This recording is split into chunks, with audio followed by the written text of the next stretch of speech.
দফা এক দাবি এক, শেখ হাসিনার পদত্যাগ।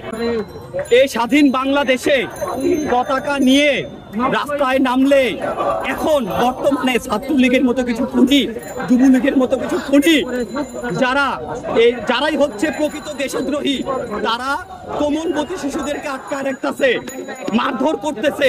আমার একটা কথা, আপনারা যারা সিনিয়র সিটিজেন থেকে শুরু করে মা বাবা ভাই বোন যারা দেশের জনগণ আছে, আপনার সন্তানরা রাস্তায় আপনার দেশের স্বাধীন পতাকা রক্ষার জন্য লড়াই করতেছে, আপনারা বাসায় বসে আছেন কেন? এই মুখ দেখাইতে পারবেন না, বিবেকের কাছে প্রশ্নবিদ্ধ হয়েই থাকবেন। আর ছাত্ররা কখনো প্রশ্নবিদ্ধ হয় না, এরা প্রশ্ন করতে পারে। তো আমাদের পতাকা রক্ষা করার দায়িত্ব আমাদের, এই দেশের মানুষের শান্তি ফিরিয়ে আনার দায়িত্ব আমাদের। কেননা প্রশাসন, আমি আবারও বলতেছি, প্রশাসন বারবার ব্যর্থ। আমার ভাইয়ের বুকে কেন গুলি চলে, এটার জবাব তারা দিতে পারবে না, কারণ তারাই তো খুনি। আপনাদের কিন্তু বিবেক বুদ্ধি আছে, হ্যাঁ, আর আমরা হচ্ছে মাত্র স্টুডেন্ট। আপনারা তো আমাদের থেকে আরো বেশি দুনিয়া দেখছেন। আমরা এতগুলো স্টুডেন্ট, যদি সত্য কি মিথ্যা কি ভুল কি রাইট কি বুঝতে পারি, আপনারা বড় হয়ে আপনারা কেন বুঝতে পারতেছেন না? আপনারা কেন আওয়াজ তুলতেছেন না?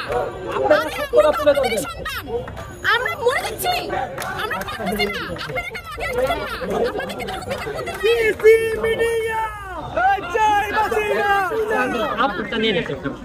আমাদের শত শত ভাই শহীদ হয়েছে, আমাদের শত শত ভাই শহীদ হয়েছে।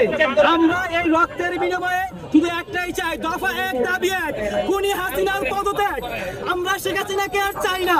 আমরা এরকম একদিন পর পর অভিনয় করে কান্না করে, ওনারা যদি অর্ধশত বছর হয়ে গেছে, ওনার আব্বুর শোক দিবস পালন করে আগস্টে, এখন ওনারা শত শত ছাত্র মারছে, এটা বড় না ওইটা বড়? উনি কালো পতাকা দিয়ে আমাদের ছাত্রদের শোক দিবস পালন করছে, আমরা মানি না। দফা এক দাবি এক, শেখ হাসিনার পদত্যাগ।